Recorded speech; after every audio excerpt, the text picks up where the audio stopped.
With respect to this national church, the Reformation testimony to the doctrine of grace is in a great measure fallen to the ground, as may appear from the several instances I have given of the conduct of the present judicatories in matters of doctrine. And if the acts of several assemblies, 1720 and 1722, with respect to some propositions contained in the book called The Marrow of Modern Divinity, as also with respect to the representation of 12 ministers upon the Act of Assembly 1720, if, I say, the acts and deeds of these several assemblies are duly and seriously considered, it may be found that a deep wound has been given by the present judicatories to the Reformation testimony, as it has been stated against the Church of Rome, for the doctrine of justification and eternal salvation by the free grace of God through the imputed righteousness of our Lord Jesus. I am not here to inquire into the import or the design and tendency of the acts above mentioned, but only to observe that in the last clause of the Act 1722, which is said to be explicatory of the Act 1720, the Assembly 1722 declare that it is of a pernicious and dangerous tendency to say that holy obedience is not properly a federal or conditional mean, nor has any kind of casualty in order to the obtaining of glory. When the said doctrine is declared to be of a pernicious and dangerous tendency, then it plainly follows that the Assembly 1722 have declared and affirmed that holy obedience is properly a federal or conditional mean, and has some kind of casualty in order to the obtaining of glory. And this proposition appears to me to be a giving up a considerable branch of the Reformation testimony, as it was stated against the casualty of good works, in order to the obtaining of eternal glory, in opposition unto the Church of Rome. I shall only add that when the present state of this national church is considered, I humbly judge that Mr. Nisbet, who is sometimes quoted by Mr. Currie, and whom he justly commends as an eminent Christian and a saint of great experience in the Vindication, page 21, had too much ground for an observation that he made in his latter days to some of his friends, when speaking of the degeneracy of this national church in his time. He said that he apprehended matters would not be right till the Lord should bring a church out of the bowels of this church. Though I am well assured that it is fact that the above observation was made, yet I do not bring it, neither will I bring such observations or sentiments of any, whether ministers or private Christians, as an argument to support the cause I plead for.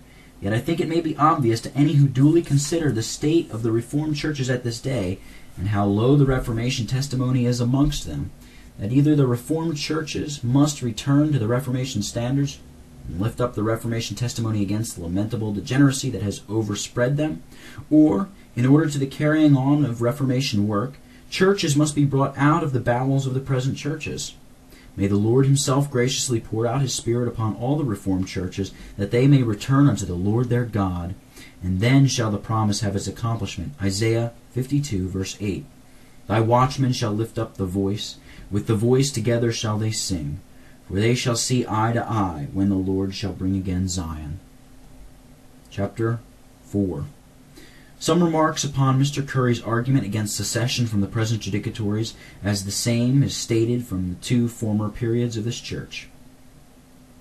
Mr. Currie argues against the present secession from the judicatories from the conduct of honest ministers in the period before 1638, when, though a course of defection was carried on by a corrupt party of the ministry, yet, as he alleges, the honest party of the ministry during the whole period from 1596 till 1638 did always contend in a way of church communion with the corrupt party. They never made any secession from them, nor did think it duty to separate and erect themselves into separate judicatories. And this, he alleges, was the conduct and practice of all the honest ministers during the foresaid period, and therefore he concludes that the present secession from the judicatories is unwarrantable and unprecedented.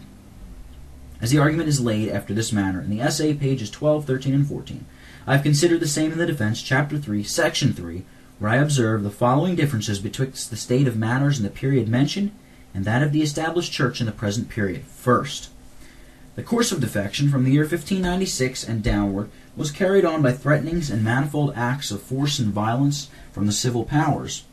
But the course of defection is carried on in the present period by the judicatories themselves, without any violence or force offered or done them.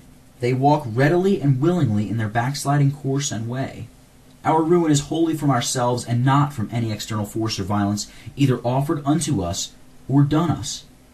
Secondly, The above-mentioned course of defection during the period before 1638 was carried on by packed meetings of some corrupt ministers with noblemen and gentlemen, who usurped the name and authority of a General Assembly, and not by the Church of Scotland in her ecclesiastical capacity. Mr. Forster supports me in this observation when he tells in his Rectius Instruendum, Confute 3, Dialogue, page 6, that the true representatives or lawful assemblies of the Church of Scotland never consented to the said course of defection. But the case is otherwise in the present period. Though the Associate Presbytery have found by their Act, 1739, and upon the grounds and reasons mentioned in the said Act, that the present judicatories are not lawful nor right constitute courts of Christ, yet it cannot be refused that the present national assemblies consist of members chosen after the usual manner by presbyteries, burghs, and universities, and in this respect the course of defection is carried on by the present judicatories in their ecclesiastical capacity. Third, before the year 1638, there was not an assembly after that witnessing assembly at Aberdeen, anon 1605, which was owned by the honest ministers of that period, as a lawful general assembly. From all which it appears that the course of defection in the period before 1638 was not carried on by the Church of Scotland in her ecclesiastical capacity, but the course of defection at present is carried on by this established church in her ecclesiastical capacity. In regard, her national assemblies consist of members chosen after the usual manner, and in regard synods and presbyteries remain in their ordinary subordination to general assemblies. Therefore, this national church must be considered as one ecclesiastical body, carrying on in her ecclesiastical capacity the present course of defection from the Lord, in all the several instances that I have mentioned in the defense and in the former chapters of this continuation. Fourth, I shall only add that in the period before 1638 there was a material secession from the corrupt party.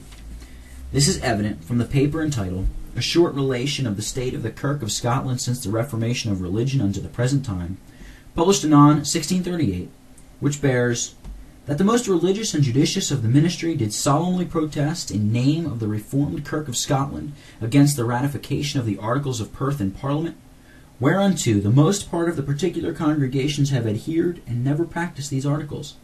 And to me it is very plain that when ministers and congregations do not refuse obedience to acts of assemblies, but likewise disown their authority and constitution, as was the case with respect to Perth Assembly and other assemblies of that period, that this is a real secession from them, or from the corrupt party who carried on the course of defection.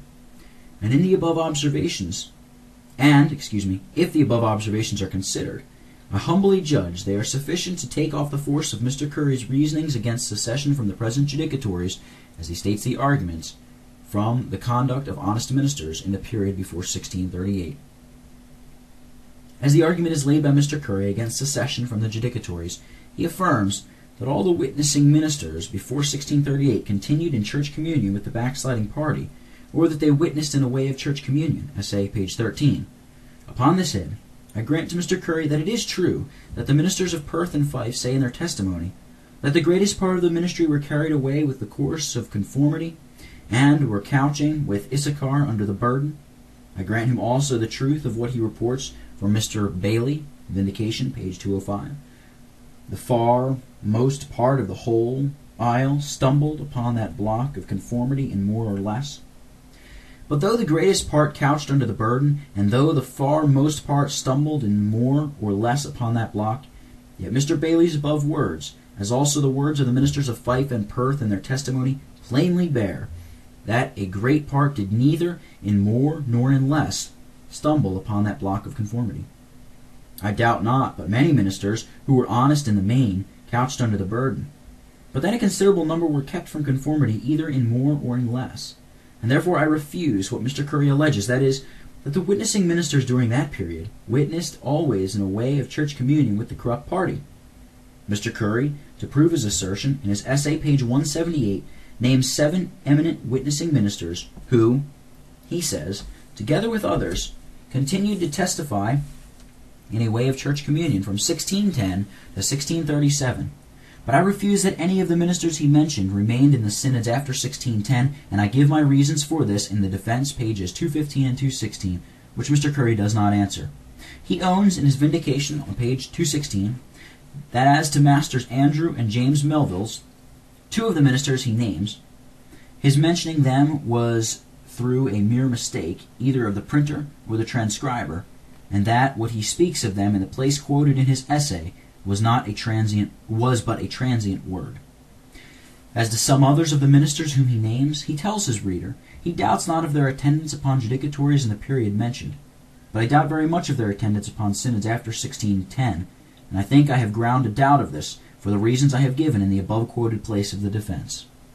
Mr. Calderwood is also among the honest ministers who, according to Mr. Currie, contended in a way of church communion with the corrupt party of the ministry after 1610. But that he did not sit in synods after 1610, I think, is plain from that passage of his printed history quoted in the defense, page 213. But Mr. Currie thinks fit in the vindication, page 212, to charge my quotation with partiality, because I have not given the full of that conference that passed betwixt him and the bishops. But what is it that I have omitted? It is, says Mr. Currie, that when the bishop desired Mr. Calderwood to repair to synods as well as presbyteries, Mr. Calderwood answered with respect to synods, he would advise upon repairing to synods. From this, says Mr. Currie, had Calderwood been so clear upon this head at that time, it may be thought he would have never taken the affair to consideration or advisement. So it looks as if he had been in suspense as to his duty upon that point. But I have much more ground to charge Mr. Currie with partiality in reporting the story. He should have told that it was at the beginning of this conference that Mr. Calderwood expressed himself in the above manner. And the true matter of fact is, as the same is reported, printed history, page 687, that worthy minister, Mr. David Calderwood, was banished the country, and a time was set for his departure. He dealt with the bishops to interpose with the king for a propagation of the time. The bishops refused to interpose with the king for this effect, unless he would have condescended to three things which they demanded. One of them was that he should repair to synods. Upon this demand Mr. Calderwood at first answered he would advise upon repairing to the synods, whereby he plainly showed that he was inclined to shift the bishops. But the history adds, when they urged him to repair to synods, then after something spoke by the Bishop of Glasgow, the Bishop of Caithness said, come and say, hic sum, and then do as you please. To which Mr. Calderwood answered, that hic sum is the question. And then, as I observed in the defense, he gives some weighty reasons why he could not be present at synods. From all which it appears evident that Mr. Currie misrepresents the whole story when he lays it in such a manner as may make his reader believe that Mr. Calderwood was in a suspense as to his duty upon this point.